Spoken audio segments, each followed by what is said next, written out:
नमस्कार विद्यार्थी मित्रांनो. मागच्या सेशनमध्ये आपण कोणत्या कोणत्या थोर मंडळींची माहिती बघणार आहोत ते बघितलं होतं. तर पहिले आहेत जगदीशचंद्र बोस. जगदीशचंद्र बोस यांच्याबद्दल आपण माहिती बघूया. पूर्व बंगालमधील डाक्का जिल्ह्यातील राणीखल या खेडेगावात 30 नोव्हेंबर 1858 रोजी जगदीशचंद्र बोस यांचा जन्म झाला. म्हणजे ते 30 नोव्हेंबर 1858 साली पूर्व बंगालमधील म्हणजे बंगाल प्रांत जो आहे त्याच्यामध्ये त्यांचा जन्म झालेला आहे. लहानपणापासूनच त्यांना निसर्गाची खूप आवड होती. त्यांच्या वडिलांचं नाव भगवानचंद्र बसू होतं. पूर्ण नाव त्यांचं बसू आडनाव होतं. पण इंग्रजीमध्ये जसं ठाकूरचं टागोर झालं किंवा रायचं रे झालं तसं त्यांच्या बसू आडनावाचं इंग्रजीमध्ये बोस स्पेलिंग झालं, म्हणून त्यांना बोस हे आडनाव पडलं. जगदीशचंद्रांचं घराणं हे बंगाल प्रांतातील एक खानदानी घराणं होतं. खानदानी म्हणजे काय तर पूर्वापासून श्रीमंत किंवा हुशार असं जे घराणं त्याला आपण खानदानी म्हणतो. म्हणजे जे अनुवंशिकतेनं तेच पिढ्यांमध्ये सुरू होतं. म्हणजे काही बघा आपण की वकील आहेत किंवा डॉक्टर आहेत तर त्यांची मुलं पण डॉक्टर होतात किंवा नातवंड पण डॉक्टर होतात. म्हणजे जी अनुवंशिकतेनं बुद्धिमत्ता पुढील घराण्यामध्ये येते त्याला आपण खानदानी घराणं असं म्हणतो. मग जगदीशचंद्रांचं जे घराणं होतं ते बंगालमध्ये खानदानी किंवा प्रसिद्ध घराणं होतं. त्यांची आई साध्वी व सुशील होती. म्हणजे काय तर खूप सात्विक किंवा चांगली व्यक्ती म्हणून त्यांची आई ओळखली जात होती आणि हुशार पण होती. लहानपणापासूनच जगदीशचंद्र आजूबाजूचा निसर्ग पाहायचे. आपण जर लहान मुलांचं निरीक्षण केलं तर आपल्याला दिसतं, आपण म्हणतो ना की बाळाचे पाय पाळण्यात. म्हणजे काय की जसं पुढं घडणार असेल किंवा जशी ते मूल मोठं झाल्यावरती काहीतरी करणार असेल तर लहानपणी पाळण्यामध्ये किंवा लहान वयामध्ये ते मूल त्या गोष्टी करायला लागतं आणि त्याच्यानुसार आपण मोठेपणी काय करणार आहे ते मूल ह्याचा अभ्यास करू शकतो की ह्याचा अंदाज बांधू शकतो. मग जगदीशचंद्र बोस हे सुद्धा लहानपणापासून सगळा भोवतालचा निसर्ग पाहायचे. निसर्गामध्ये ते जास्त रमत होते. म्हणजे झाडं, प्राणी, पशु, पक्षी जे काही आहे तर निसर्ग म्हणून तर त्या निसर्गाचं ते निरीक्षण करायचे आणि त्यांना निसर्गातील अनेक गोष्टी पाहिल्यामुळे त्या गोष्टी तशाच का आहेत असा प्रश्न पडत असे. म्हणजे उदाहरणार्थ एखादं फूल आहे तर ते फूल त्याचा आकार असाच का आहे, त्याचा रंग असाच का आहे असा प्रश्न त्यांना पडत असे. आणि हे प्रश्न ते त्यांच्या वडिलांचं नाव काय तर भगवानचंद्र बसू यांना ते प्रश्न विचारत असत. आपल्याला सुद्धा बघा की काही लहान मुलं जी हुशार असतात तर ती आईवडिलांना प्रश्न विचारत असतात सारखं प्रत्येक गोष्टीत हे का ते का हा प्रश्न ते जास्त प्रमाणामध्ये विचारतात. आणि जे जिज्ञासू असतात किंवा ज्यांना कोणत्याही गोष्टीची माहिती मिळवायची असते त्यांना प्रश्न पडतात. आपल्यालासुद्धा जेव्हा जास्तीत जास्त प्रश्न पडतील तेव्हाच आपण कोणत्याही गोष्टीचा अभ्यास करू शकतो किंवा कोणत्याही गोष्टीची माहिती मिळवू शकतो. मग आपल्यालासुद्धा जास्तीत जास्त प्रश्न पडणं खूप आवश्यक आहे. तेव्हाच आपण अभ्यास करून किंवा माहिती मिळवून नवीन नवीन गोष्टी शिकू शकतो. मग भगवानचंद्रसुद्धा ह्या जगदीशचंद्रांना जे प्रश्न पडत होते त्यांना कोणते प्रश्न पडत होते तर सर्व झाडे एकाच वेळी फुले का देत नाही. म्हणजे आपण बघितलं की प्रत्येक झाडाचा फुलांचा मोसम वेगळा असतो. म्हणजे गुलमोहर जर आपण बघितलं, लाल रंगाचं गुलमोहराचं फूल असतं ते उन्हाळ्यामध्ये येतं किंवा मोगरा असेल तर तो सुद्धा उन्हाळ्यामध्ये येतो. पण पारिजातक जो आहे तो पावसाळ्यामध्ये येतो. प्राजक्ता आपण म्हणतो, छोटी फुलं बघितलेली आहेत आपण, तर ती कधी असतात तर पावसाळ्यामध्ये असतात. काही ठराविक फुलं असतात की जी 12ही महिने मिळतात, जसं जास्वंद असेल किंवा तगर असेल की जी फुलं आपल्याला 12ही महिने बघायला मिळतात. मग त्यांना असा प्रश्न पडायचा की सगळी झाडं एकाच वेळी फुलं का देत नाहीत, असा प्रश्न त्यांना पडत असे.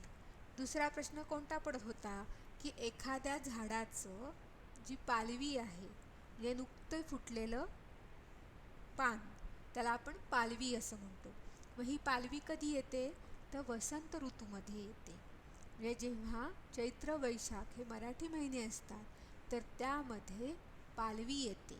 त्याच्या आधी झाडांची पानं सगळी गळून पडतात आणि चैत्र महिन्यामध्ये झाडाला नवीन कोवळी पालवी फुटते.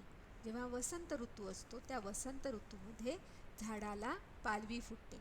मग ती जी झाडाला पालवी फुटायची ती पोपटी हिरवी अशी एका झाडाची आणि दुसऱ्या झाडाची मात्र तांबूस आहे, असा फरक का पडतो?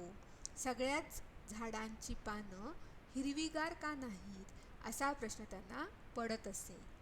झाडे, फुले, फुलपाखरे, भोवतीचा निसर्ग ह्या सगळ्यांचं निरीक्षण करणे हा त्यांचा आवडता छंद होता. म्हणजे लहानपणापासूनच निसर्गाबद्दल खूप आकर्षण असल्यामुळे, ओढ असल्यामुळे ते त्याचा अभ्यास करायचे, त्याचं निरीक्षण करायचे आणि त्या निरीक्षणामुळेच ते पुढे त्या क्षेत्रामध्ये संशोधन करून संशोधक बनू शकले, की ज्यांनी आपल्याला देशविदेशामध्ये आपल्या भारताचं नाव मोठं केलेलं आहे.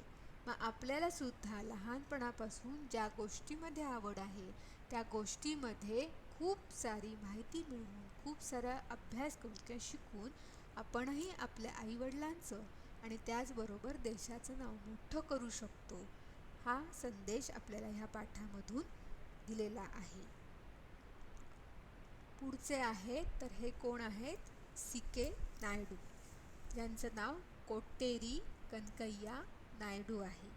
हे जरी दुसऱ्या प्रांतातले होते पण राहायला महाराष्ट्र प्रांतामध्ये होते, त्यामुळे महाराष्ट्राशी संबंध हा जास्त प्रमाणात होता आणि म्हणूनच भारताचं नाव त्यांनी सुद्धा मोठं केलेलं आहे.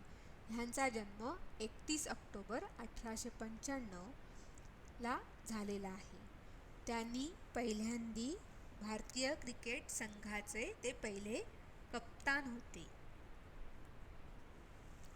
आणि पहिल्यापासून त्यांनी सगळ्यात जास्त कप्तानची जबाबदारी पार पाडून जास्त प्रमाणामध्ये क्रिकेट हा खेळ मोठ्या प्रमाणामध्ये त्यांनी भारतीयांच्या मनामध्ये रुजवलेला आहे.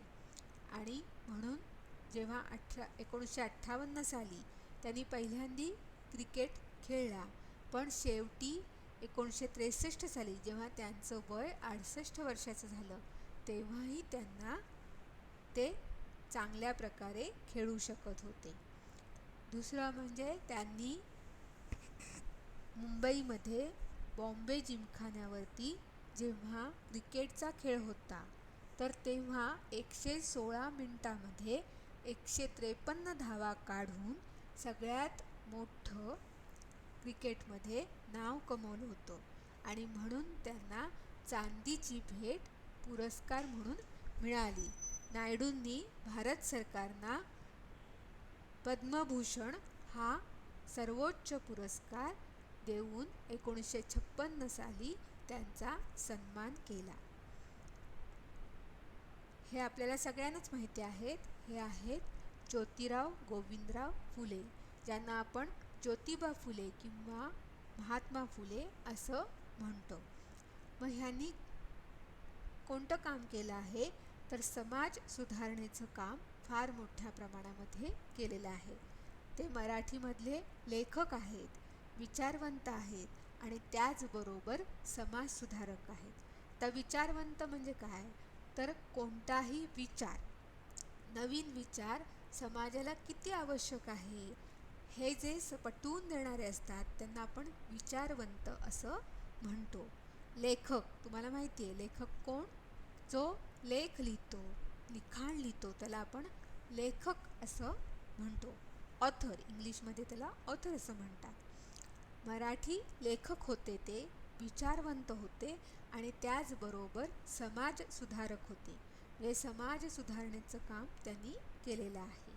त्यांनी सत्यशोधक ह्या संस्थेची स्थापना केलेली आहे किंवा सत्यशोधक समाज नावाची त्यांची संस्था होती.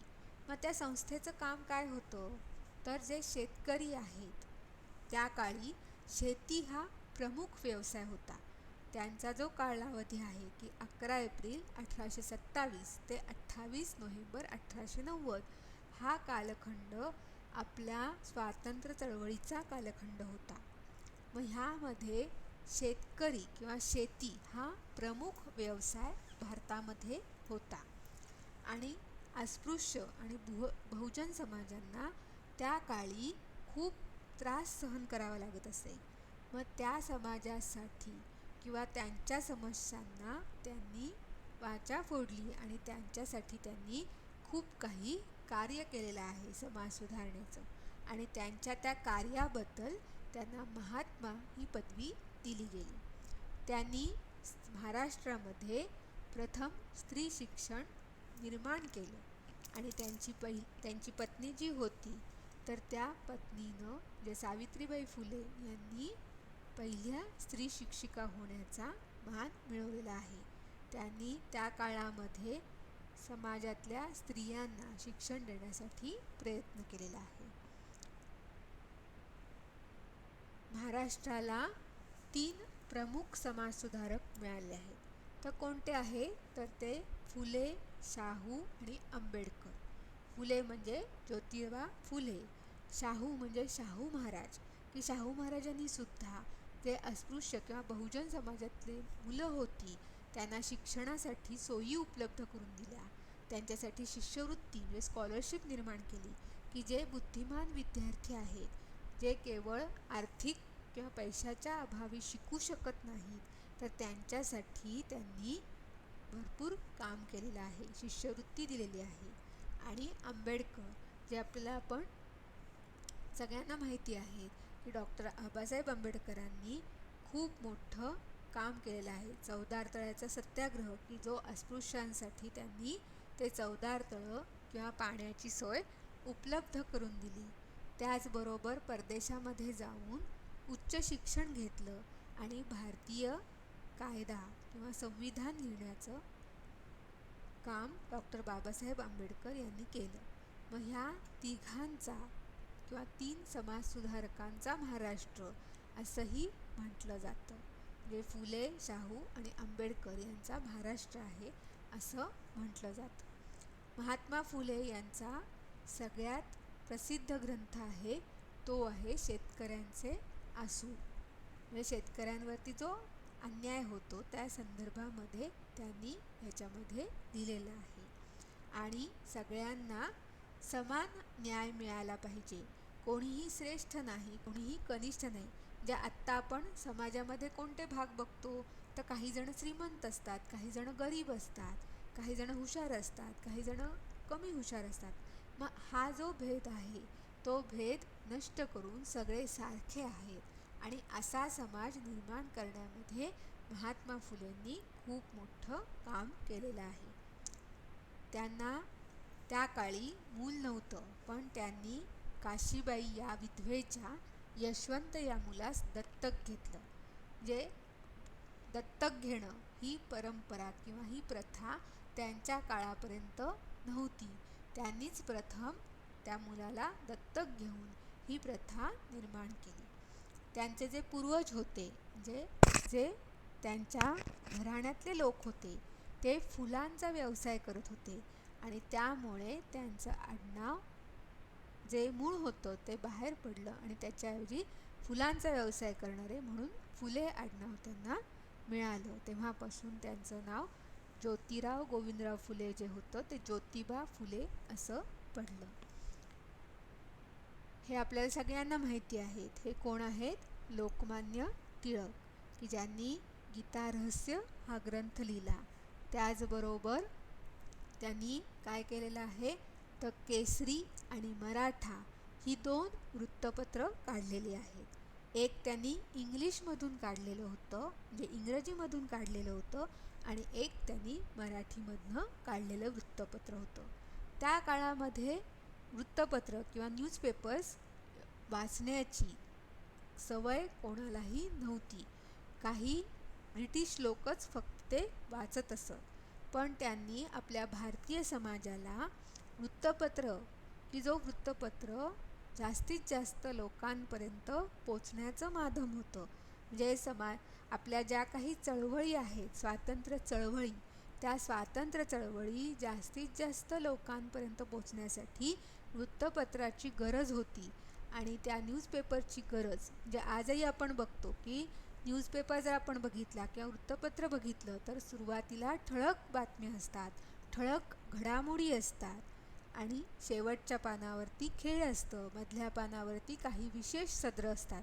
आपण कधी वृत्तपत्र बघितलं तर वृत्तपत्रामध्ये सुद्धा बऱ्याच गोष्टींची माहिती असते. मग ती माहिती कशी आहे, तर पहिल्या पानावरती सगळ्यात महत्त्वाच्या बातम्या दिल्या जातात. म्हणून आपण पहिलं पान तरी, किती घाई असलं तरी सुद्धा वृत्तपत्र पहिलं पान तरी प्रत्येकजण वाचतो. त्यामुळे काय देशामध्ये घडामोडी घडत आहेत ते कळतं. आणि ह्यांनी वृत्तपत्रामधून असं विचारलं होतं की ब्रिटिश सरकारचं डोकं ठिकाणावर आहे का, किंवा त्यांनी घोषणा कोणती केली होती की स्वातंत्र्य हा माझा जन्मसिद्ध हक्क आहे आणि तो मी मिळवीनच. असं का म्हटलेलं होतं, तर स्वातंत्र्य हे प्रत्येकाला खूप आवश्यक आहे. आज स्वातंत्र्य म्हणजे काय, तर फ्रीडम. आपल्याला सुद्धा आईवडिलांनी, जेव्हा आईवडील आपल्याला स्वातंत्र्य देतात की अभ्यास कर, कसाही कर, पण एवढे मार्क आपल्याला मिळवायचे आहेत, तेव्हा आपण जोमानं करतो. पण आपल्यावरती जर जबरदस्ती केली तर आपण ते करूच असं नाही. मग तशा प्रकारचं फ्रीडम किंवा स्वातंत्र्य आपल्याला मिळालं पाहिजे, हा आपला जन्मसिद्ध हक्क आहे, असं लोकमान्य टिळकांनी सांगितलं. आणि त्याप्रमाणे त्यांनी मिळवण्यासाठी प्रयत्न केला. प्रत्यक्षात त्यासाठी त्यांना तुरुंगवाससुद्धा भोगावा लागलेला आहे, पण तरीही त्यांनी ते काम केलेलं आहे. त्यांचं पूर्ण नाव होतं बाळ गंगाधर टिळक. त्यांचा जन्म आपल्या रत्नागिरी जिल्ह्यामध्येच झालेला आहे. 23 जुलै 1856 साली त्यांचा जन्म झाला आणि 1 ऑगस्ट 1920 साली त्यांचा मृत्यू झाला. ते भारतीय स्वातंत्र्य सेनानी, राजकारणी, संपादक आणि लेखक होते. आणि लोकांनी त्यांना लोकमान्य ही उपाधी, म्हणजे पदवी दिलेली होती. लोकमान्य का होते, कारण ते लोकांचे नेते होते. अशा अनेक गोष्टी होत्या स्वातंत्र्य चळवळीमधल्या की ज्यासाठी त्यांनी खूप प्रयत्न केला. त्यांच्याच क्रांतिकार्याचा अभ्यास करून चाफेकर बंधूंनी रँडचा वध केला. का रँडचा वध केला, तर त्यांच्या कालखंडामध्ये प्लेग नावाची साथ आली. जसं आपल्याला आत्ता कोरोना महामारी आहे, तशीच प्लेग ही साथ किंवा ही महामारी लोकमान्य टिळकांच्या कालावधीमध्ये होती. आणि त्यामुळे, ह्या प्लेगमुळे बरेचसे लोक मृत्युमुखी पडायचे. जसे आता कोरोनामुळे आपण म्हणतो, तसंच त्या काळीसुद्धा प्लेगनं अनेक लोक मृत्युमुखी पडत होते. आणि जे लोक, ब्रिटिश लोक तपासायला यायचे, ते तपासायला येताना घरातल्या सगळ्या वस्तू बाहेर फेकून द्यायचे. आणि त्यामुळे लोकांना खायला प्यायला मिळत नव्हतं, त्रास होत होता. आणि ह्यासाठी ज्या रँडनं अशी परिस्थिती निर्माण केली, त्याच्या विरुद्ध लोकमान्य टिळकांनी समाजाला जागृत केलं की हे कितीपर्यंत आपण सहन करणार आहोत. असे ब्रिटिश लोक जर आपल्यावर अत्याचार करतायत, ते आपण किती काळ सहन करणार आहोत. आणि त्याच्याच कार्याची प्रेरणा म्हणून चाफेकर बंधूंनी रँडचा वध केलेला आहे. की जो त्रासदायक व्यक्ती होती, त्या त्रासदायक व्यक्तीचा वध करण्याचं काम चाफेकर बंधूंनी केलेलं आहे.